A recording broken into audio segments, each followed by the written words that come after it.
What is going on YouTube? Sober Surfer coming back with another video for you guys.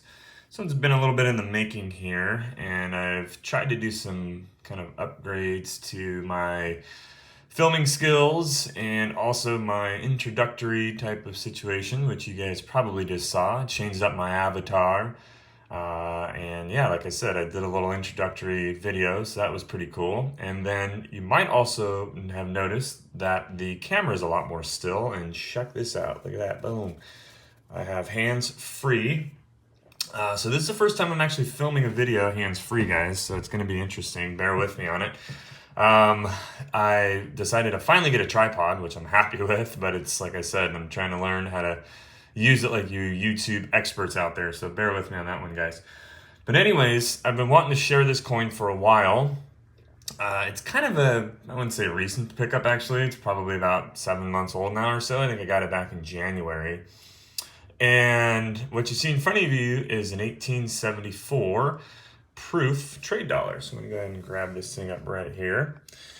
And the trade dollar is an interesting coin. As many of you guys know, it's pretty dang collectible, also highly faked coin. It ran from 1873 to 1885.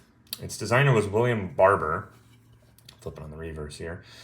And they did make both circulation strikes as well as proof coinage. And what you see in front of you is proof 61. So kind of a big banger coin here. These are not cheap in any grade, and the mintages of them are very, very low. In 1874 is the second year of the trade dollar.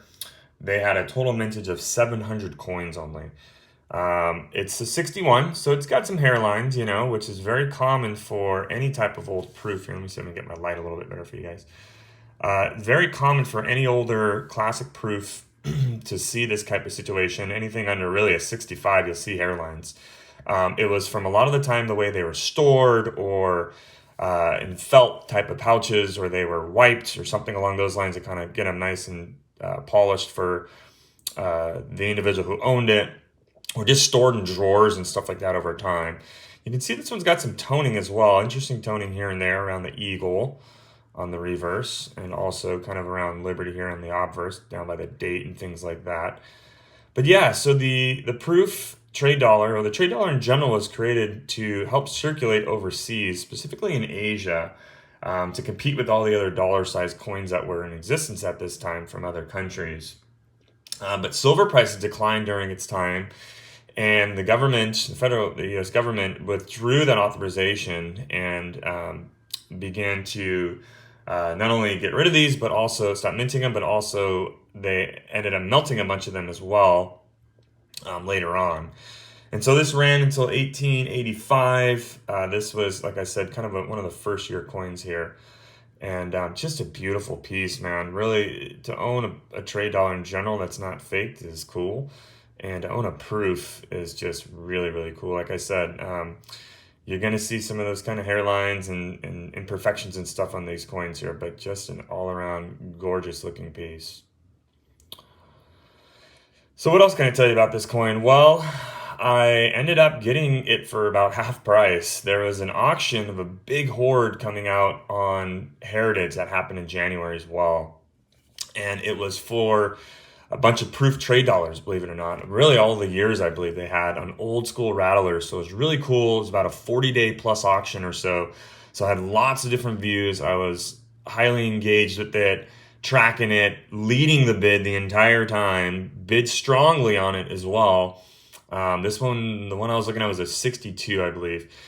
And I forget the date what it was. But anyways, so I ended up not winning the dang thing. And when I went to auction, I bid, and the other guy bid, or multiple other people bid. And next thing you know, this coin sold for like $4,000 plus. And it's listed at like, I don't know, like $2,500 or something like that book price when it happened. And I was just so pissed off and shocked. And ironically, you know, they always say be patient, more coins will come. And ironically, shortly afterwards, I ended up going on a couple of coin dealer websites and saw one, Saratoga coin dealers down in Florida. And they had one. They had this coin specifically. I was listed for like, I want to say about $22.50 or something like that. Um, and so I thought, you know what? At the same time in January, gold was spiking quite a bit. So I had some bullion that I bought a number of years back and decided to go liquidate it. And I sold an ounce of gold to my local dealer and profited about 900 bucks on the thing. I mean, it was just hard to turn down at that particular point. And so I used that money, the $1,900 I got from my LCS, and bought this coin with it. And I ended up getting this for $18.50. Not a bad price at all on it, and just a beautiful, beautiful piece. So I was really happy with that. Really, really happy. Look at the reflectivity on these proofs. It's so incredible. Look at that, mirrored finishes. Super cool, guys. So yeah, so like I said, I paid, maybe about $1,000 for it after the profits I got from that gold ounce. Some may say that was a dumb move. I don't really care. I'm a big numismatist, and I prefer to have this type of stuff. And don't get me wrong, gold bullion's great and it has its purpose. But every now and then you got to buy low and sell high, and so that's what I did.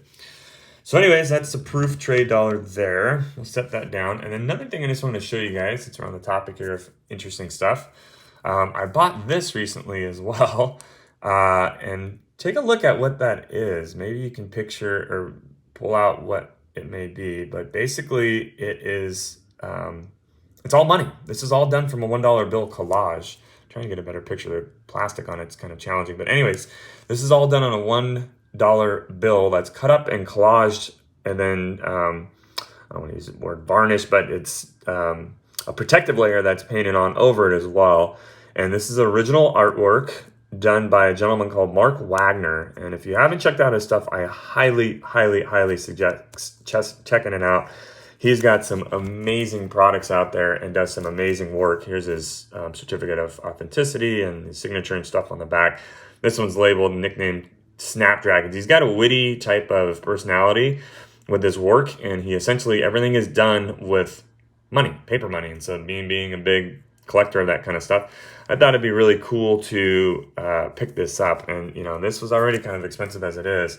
I'm gonna get it framed eventually, kind of for my little room here. But if you get some of his original work, this is about a business card size for the most part. But if you get some of his original work that's a lot larger than this, it jumps up to $6,000, $7,000, $40,000 plus for his work. So he's well known for what he does, and he does some incredible work. But really cool. This is a Snapdragon. You can see George's face is here. He uses all the bits and pieces of a $1 bill and chops them up and kind of makes images and stuff that are incredible. Go check out his work though if you haven't. It's just very interesting, even if you're not a collector of this type of stuff, to see the incredible detail he does. Pretty fascinating. So I'm going to put that back there. And anyways, I hope you guys enjoyed this video. I hope you learned a little something. Tell me what you think about this proof trade dollar. And until next time, Silver Surfer is out.